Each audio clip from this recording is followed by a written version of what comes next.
Hello, welcome back to Let's Play Jane's Fighters Anthology as we continue with the reference materials. So today we'll be finishing off with the M1 Abrams. M1 Abrams, titled General Dynamics Land Systems Division, M1, M1A1, M1A2 Abrams Main Battle Tank. Development: the XM1 program was established in December of 1971, and in February the following year, the U.S. Army activated a task force with the user, trainer, and developer participating to formulate the concept for the new battle tank. This report was published in August of 1972, and the proposed characteristics were then reviewed to eliminate unnecessary features and reduce costs to the minimum. The final program was contained in a development concept paper as amended, which was approved by the Deputy Secretary of Defense in January of 1973. Description: the hull and turret of the M1 is of advanced armor construction similar to the Chabam armor developed in the United Kingdom and gives protection against anti-tank guided weapons and other battlefield weapons. The driver is seated in the front of the vehicle in the center and operates the vehicle from a semi-reclining position when driving with the hatch closed. Steering is accomplished by rotating a motorcycle-type T-bar, which actuates the steering lever on the transmission to produce the steering speed bias of the track. At both ends of the T-bar are twist grip controls which serve as the throttle for the electronic fuel management system. The Infrared Thermal Imaging System, or TIS, has been developed by the Hughes Aircraft Company and produces an image by sensing the small difference in heat radiated by the objects in view. The detected energy is converted into electrical signals which are displayed on a cathode ray tube similar to a TV picture, and the image displayed is projected into the eyepiece of the gunner's sight. In addition, the sight displays target range information and indicates if the laser rangefinder has received more than one return.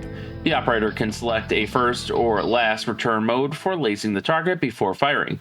Ready to fire indication and confirmation that the systems are working properly are also provided.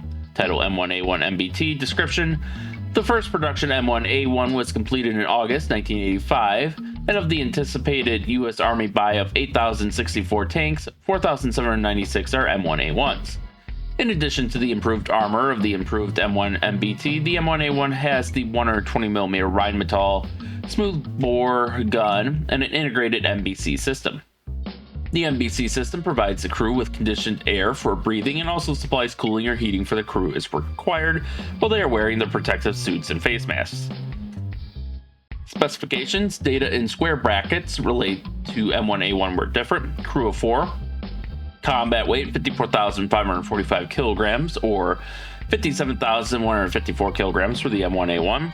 Max speed for road 72.421 kilometers per hour or 66.77 kilometers per hour for the M1A1.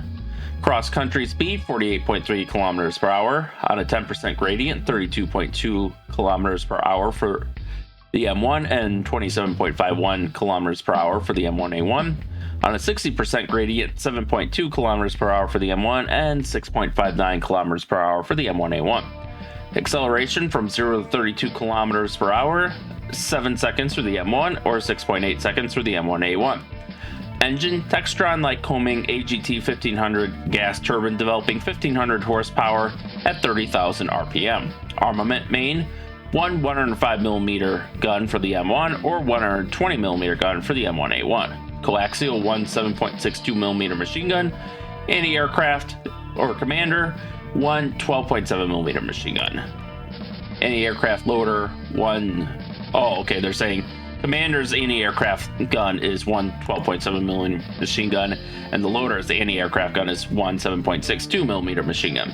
Smoke laying equipment: 6 smoke grenade dischargers, either side of turret, and integral engine smoke generators. Ammunition: main, 55 rounds for the M1 or 40 rounds for the M1A1.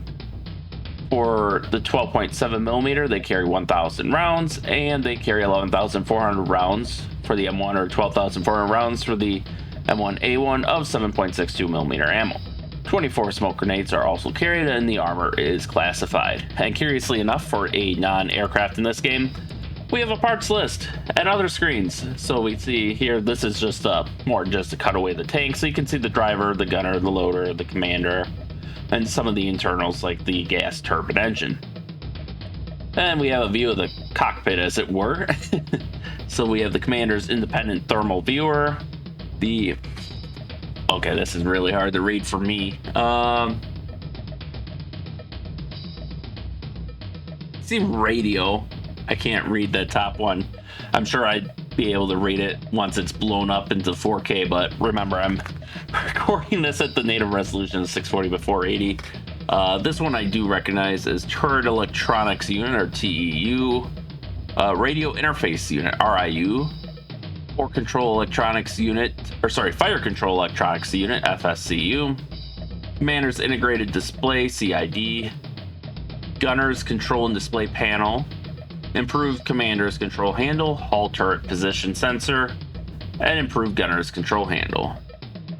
Yeah, I think, is that just binoculars? Maybe I can use my phone. We'll pull it up real quick. Oh yeah, that's so much better. Yeah. Bindcores, I think is what it says. Oh well. Either way.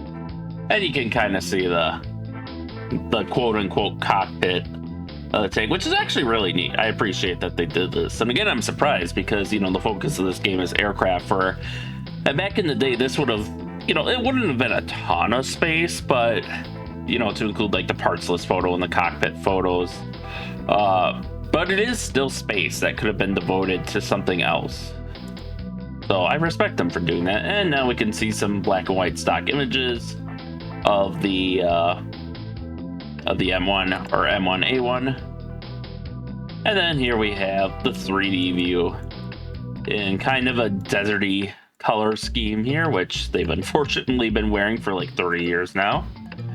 And you can kind of see the attempt at making one of the 50 caliber machine guns up there. No representation of the coaxial turret or the 7.62 millimeter gun, or even the Commander's independent thermal viewer. Actually, you know what? These might be 2D versions of the guns, like flat textured representations, but still no CITV, which would indicate this would be a base M1, I think, or maybe, yeah, probably a base M1, maybe M1A1. I think it was. I can't remember about. Wasn't it the M1A2? The Commander's independent thermal viewer added. I can't remember if it was the A1 or A2 that added that. But in any case, that is the M1 Abrams main battle tank. So that'll wrap us up for this week. So with that, thank you all for watching and stay tuned for next time and stay safe out there. And we'll see you then.